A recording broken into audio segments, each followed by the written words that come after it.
Could the Red Sox still do something to help this 2024 team win?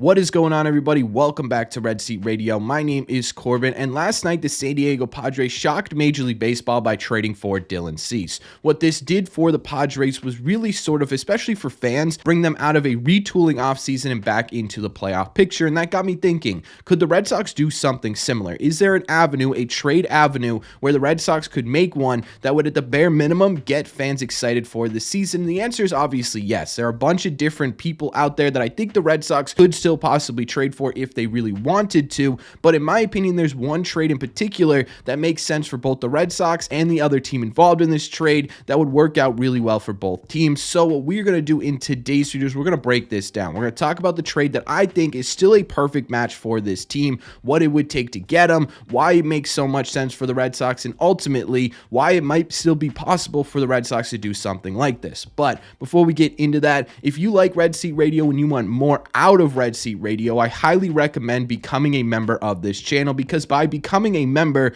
you unlock exclusive perks that only members get. This includes custom channel emotes. It also includes a members only live stream once a month strictly for members. You get access to a game preview before every regular season game, including what I'm going to be betting on for that game. And starting this season, members are going to get early access to every single series recap video we do on this channel. By becoming a member, you get a ton of exclusive perks, and if that's something you're interested in, click the link in the description or the comment section down below to get started today. Thank you all very much for clicking on this one. Let's get into it.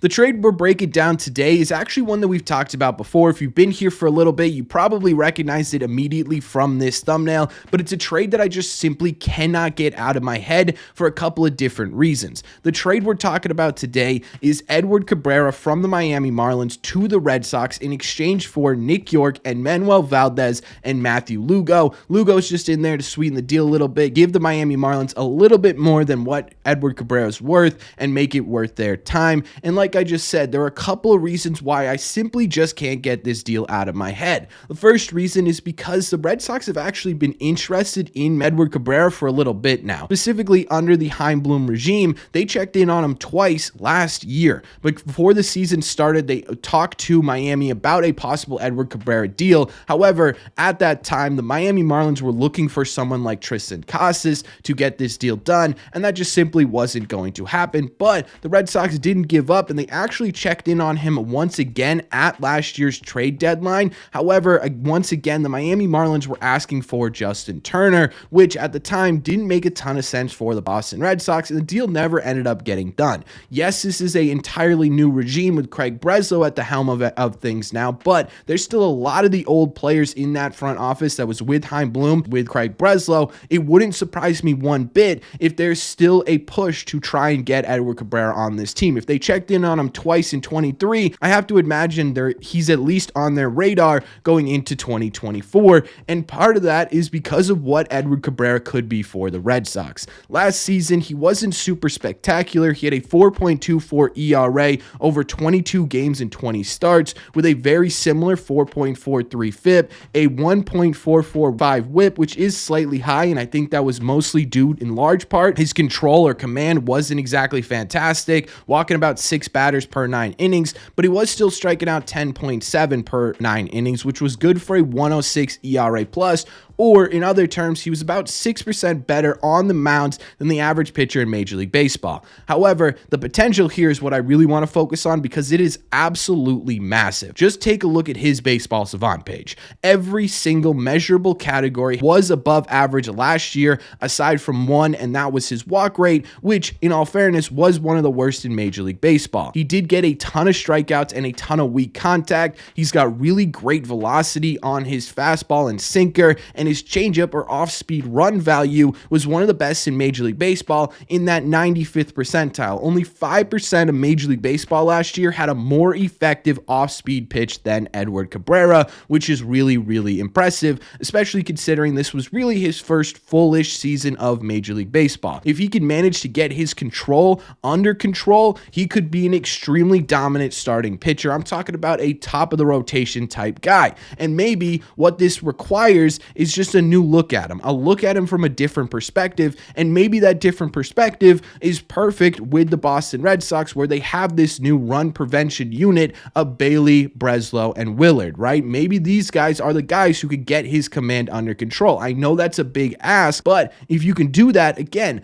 looking at his baseball savant metrics, this is a guy who, if he even gets to league average in terms of his walk rate, becomes an extremely dominant pitcher, and that's a really, really enticing thing to look at. He's also a possible long-term solution for the Red Sox. Having just 1.147 years of service time under his belt would give the Red Sox about 5 years of control over Edward Cabrera, meaning he wouldn't be a free agent until the 2029 season, allowing you time to continue to develop and see what he could do with the Red Sox under a cost-controlled salary. And speaking of salary, because of this service time, you're probably looking at less than $1 million in payroll this year to add Edward Cabrera to your 26-man roster.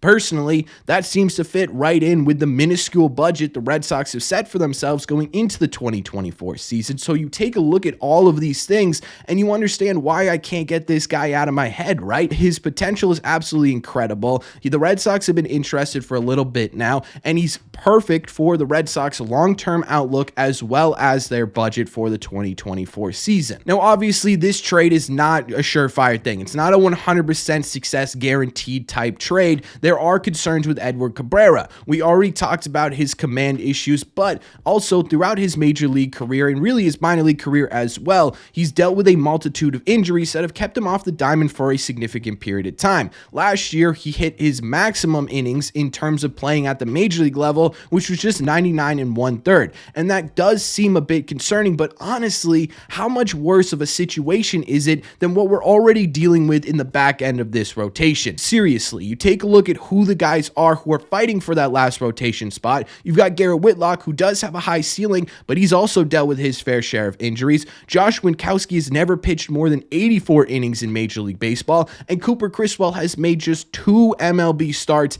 in his entire career, right? How much worse off would the back end of this rotation be in terms of injury risk, in terms of risk of that 5th spot, if you were to bring in Edward Cabrera? If you're going to take that risk, why not take that risk on someone who has the potential that Edward Cabrera has? Clearly are okay with taking a risk in the back half of your rotation, specifically in that 5th spot, which is where Edward Cabrera would most likely slot into the 2024 season. Why not give it the opportunity for a guy like Cabrera to really show that he could be healthy for a full season and show that he can get his command under control? Because if he could do those two things, you're talking about a guy who could be a frontline starting pitcher in your rotation for the next 5 years. In my opinion, that's worth the risk a little bit. Because of who you already have there, it doesn't seem like worst case scenario, it's going to be much worse than what you already have. And so for me, when we're looking at the risks of this trade, yes, it could be a bit high, but it also could be definitely worth it to take this risk, at least from my point of view.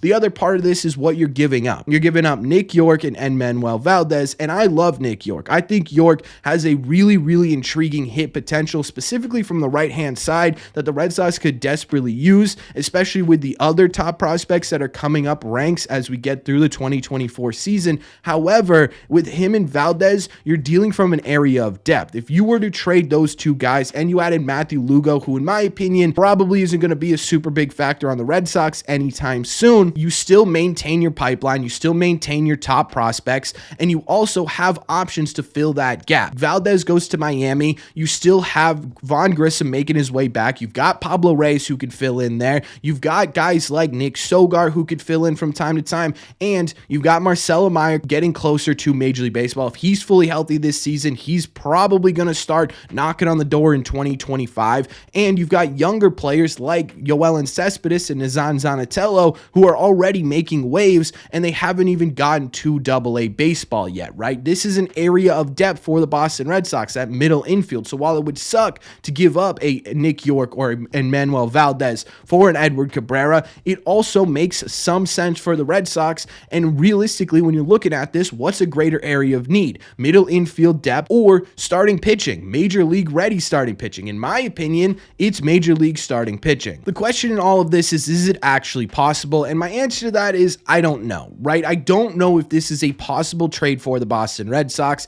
They seem absolutely hell-bent on making this rotation that's already with this team work for the 2024 season. I don't love that. You don't love that, but the Red Sox do seem to love that idea for some reason. But at the same time, too, we know that they're still perusing the free agent market as they've still been connected to Jordan Montgomery, even so at this point in the offseason. We know that they're still open to trades as Craig Breslow has publicly left that door open. And in my opinion, if this trade is something that gets put on the table, it's something the Red Sox should absolutely jump at. And for that reason, I don't think I'm giving up on the idea of the Red Sox trading for any pitcher, especially a guy like Edward Cabrera, who is a high risk but a high reward, and that seems to fit in with exactly what the Red Sox are looking for this offseason. So in terms of whether or not it's actually possible, I honestly don't know the answer to that question, but I'm not taking it off the table yet because I still have a slight glimmer of hope that the Red Sox are going to try and add to this rotation before opening day or even a couple of weeks into the season. But that's just my opinion. So let me know in the comment section down below, what do you think of this trade? I absolutely love this trade. I'm assuming some of you guys don't, so let me know why you don't in the comment section down below, or let me know why you agree and what you would give up in order to get Edward Cabrera. Let me know all your thoughts on this possible trade opportunity in the comment section down below. As always, if you made it to the end of this video, do me a favor. We are on the road to 10,000 subscribers. We're getting closer every day, so if you're new here, make sure you guys have hit that subscribe button. We talk Red Sox content almost every single day. Also, make sure you guys have hit the like button on this video as well. It just helps these videos out a ton and would mean a lot to me. Don't forget, if you're considering becoming a member, check out some of the new and exciting perks in the description or comment section down below. Thank you all very much for clicking on this one, and I will see you in the red seats.